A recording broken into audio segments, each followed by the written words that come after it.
Alors que la France s'avance vers son premier match dans la compétition ce soir à 20 h face à l'Australie, difficile de connaître réellement le niveau des Bleus.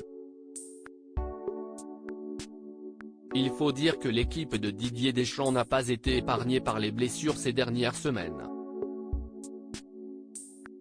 Les choses ont commencé à sérieusement se gâter avec le forfait des deux stars du milieu de terrain, N'Golo Kanté et Paul Pogba, qui regarderont cette Coupe du Monde au Qatar depuis leur télévision, mais les choses se sont empirées par la suite. Le défenseur du Paris Saint-Germain Presnel Kimpembe et le gardien de but Mike Maignan sont eux aussi sur la touche.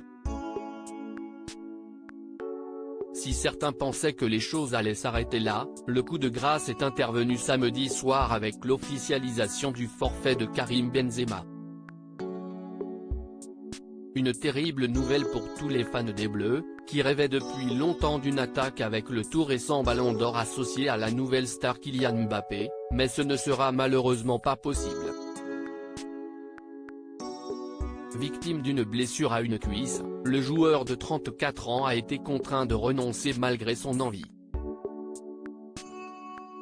De ma vie je n'aille jamais abandonné, mais ce soir il faut que je pense à l'équipe comme je l'ai toujours fait, alors la raison me dit de laisser ma place à quelqu'un qui pourra aider notre groupe à faire une belle Coupe du Monde, a-t-il déclaré sur Instagram. L'absence de Benzema, une bonne nouvelle ? Si l'on pouvait s'imaginer que l'ambiance était particulièrement morose au sein du groupe France après ce nouveau coup du sort, il semblerait que ce soit tout le contraire si l'on en croit les propos très surprenants de Diego Lugano. Ancien joueur du PSG et légende de la sélection uruguayenne, le sportif de 42 ans estime même que c'est une bonne nouvelle pour les Bleus. J'en suis certain, car j'étais un coéquipier de certains joueurs français, qui sont très heureux du départ de Benzema, affirme-t-il au micro de la chaîne ESPN.